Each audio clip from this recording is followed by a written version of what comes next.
What's going on, everybody? Welcome to San Diego Comic-Con 2019. I'm Jeff Testanero, joined by Bernard Chang and Adam Glass. How you guys doing today? We're great, buddy. How are you? Thanks for having us. You having a good con? Very good. Yeah. Very good. Lots of stuff to look at, lots of stuff to do, you know? Yeah, it's packed this year. Slammed. It is. And nice Why to aren't see you here? What? You should be here right now. Everyone, come. You heard the boss. Get down here. Let's go. Get down here. Let's go. It's nice to see that DC has such a big presence in this booth this year. I mean, this is outstanding. It's pretty nice, It's always man. interesting to see the show from an elevated standpoint. Yes. It is. Because most of the time you're on the floor and you're really congested, but coming up here, it's a nice breath of airy. fresh air, but also you get to see really stretch the whole show, and it's fun. You can look down at almost all the little people walking around going, buy our comic books. Now, what brought you two together to work on Teen Titans? You know what's interesting? It was really sort of like a marriage made through corporate, but it's become like a real thing. Like, I think we both agree. We found each other, always respected Bernard's work.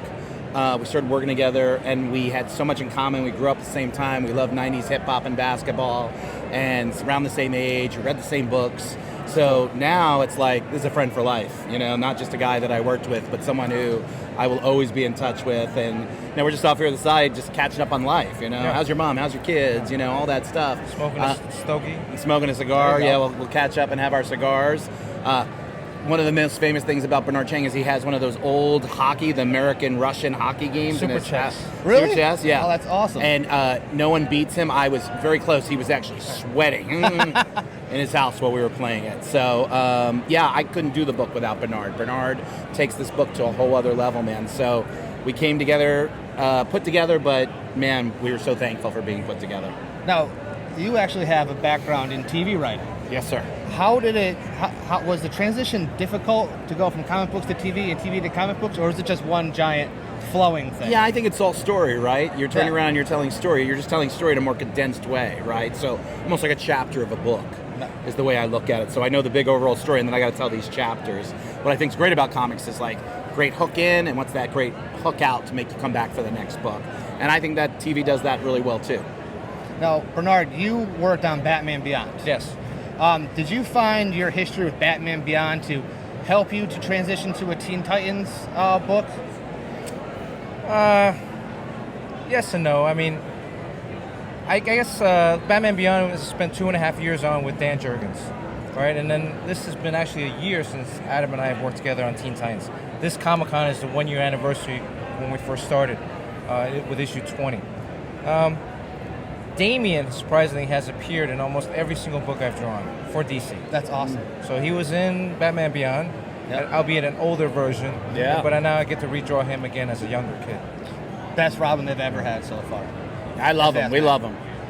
We love him. And that's hard to say. There's been some really good Robins, but Yeah. Damian's the most interesting by far.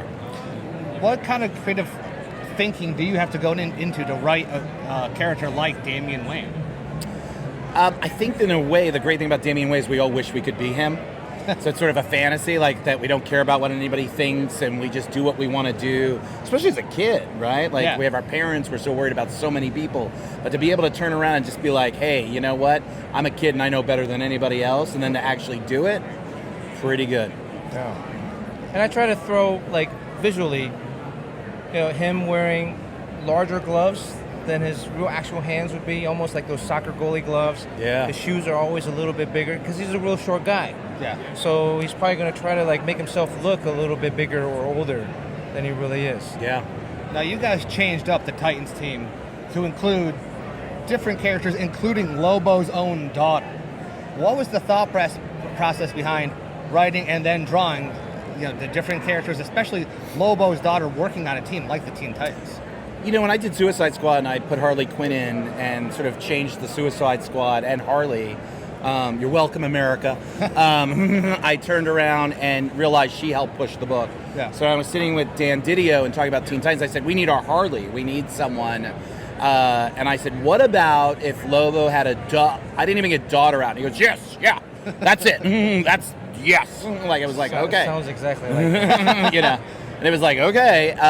So, the thought and idea was like, in my head was like, if there's anybody who has kids out there, who wouldn't know about them, it's Lobo. Yeah. And so the idea that he had this kid out there they didn't know about, and that she wasn't a bad person but a good person. We got to do her origin story in 25, I think, Teen Titans 25, which was really awesome because we got to show that like she grew up liking princess stuff and was raised by these two very flawed but people who loved her. And she turned around and didn't even know. Thought she was a superhero. She was told her all her life she was a superhero. And then one day to only walk by, a place and see a TV and see him fighting Superman and be like, oh my God, my dad's the worst villain in the world, and I look just like him. It's like walking around with this mark that the rest of your life you have to carry. So what's really interesting is being able to sort of explore that relationship and get into it with her. Roundhouse is a great, fun character. He's a lot of fun. We love writing Roundhouse. We talk about him a lot. And then Jin, this sort of 4,000-year-old teenager who was locked up for 14 years of her life. Since the time she was 14 for 4,000 years, so she didn't really have that chance to grow and evolve. So she's 4,000 years old, but in her heart of hearts and the way she looks, she's 14 years old. So a lot of fun. We love all these new characters.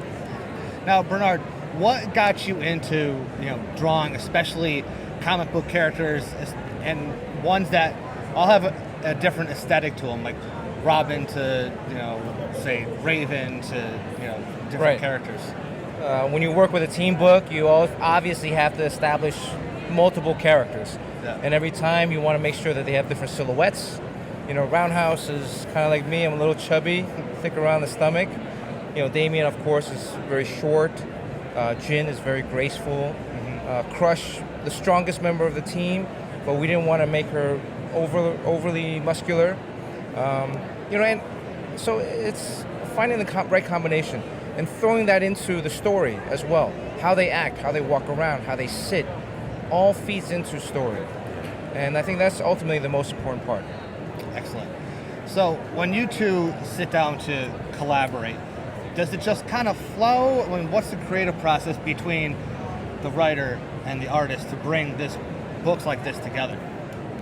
Yeah, I mean, I turn around and we were just doing this now. Whenever Bernard and I have a chance, we get together and we talk about what's coming up. Yeah. And we've gone on a few car rides together, right? Yep. And during the car rides, we'll talk about ideas, and what about this, what about that? And I think it's really refreshing. I mean, nowadays, comic book writers and artists and colorists don't even live in the same town. Yeah, exactly. And for us to live in Los Angeles it's a great opportunity just to collaborate and to chat, and also just to get to know Adam's sensibilities, for him to know my sensibilities, and then we're able to mesh together. Fantastic. Anything new? You two collaborating in the future? How long is Titans going to go for? Titans will go as long as he keeps doing the book. I won't do the book without Bernard Chang. You hear that, everybody? No Bernard Chang, no Adam Glass.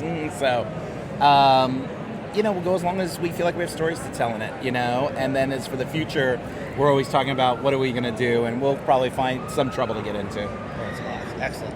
Now, since you brought Harley into the Suicide Squad, I got to know, what did you think about the Warner Brothers adaptation of what would be technically your Suicide Squad onto the big screen? Thank you for saying that. Did you hear that, Warner Brothers? In DC. I thought that Margot Robbie rocked it. I really did. I thought she did such a great job as Harley Quinn, and I think you're going to keep seeing her knock it out of the park moving forward. That was the gift that we got from that movie. Margot Robbie as Harley Quinn. Excellent. Guys, doing any panels today at Comic-Con? I did a panel this morning. You did a panel yesterday. Drawing Batman, 80 years of Batman. Got a signing yesterday. We have a signing in a few minutes. Yeah. And then we have a stage demo. Little stage demo. Oh, yeah. Fantastic. We dance. It's pretty cool. Dance Revolution. We pop. Do you sing and dance, or is it just a dance? He sings. I just dance. I got bad knees, so I got to really watch. Yeah. I can still break, though. I can still break dance. So. When you do a live demo presentation together, what goes into that for you too? We were just talking about it on the way because we had another interview, and we're like, last time we did it last minute, we just winged it. We're like, are we gonna wing this, or are we gonna like what should we talk about and do things? So we discuss it, and the good news is, he's such a great artist. He'll just start drawing, we'll start talking about it, and it seems to sort of have just a natural flow, just like our. Yeah, I mean, Adam lofts me softballs all the time, so it's easy. If you have a writer that's throwing you curveballs and you're trying to hit it out of the park, it's a little harder. Yeah. Who's your favorite character to draw? Ever? Well, I'd have to say Teen Titans right now. Well, right now, But yeah. it's the whole team. Out of the team, Crush is always very interesting. Kid Flash, I have kind of a twist on him that I like. I'd have to say like Roundhouse. Like whenever the scenes or the script's coming in, and I'm reading it, and I'm like, man, I can really imagine stuff that I went through as a kid.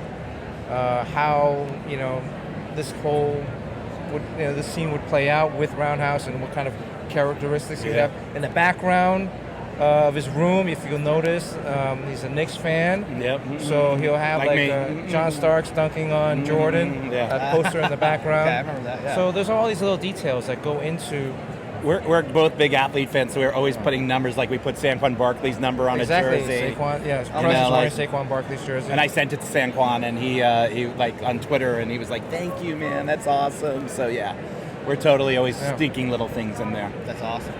Anything big, anything new coming up for the Teen Titans? Well, you're finally gonna meet the other.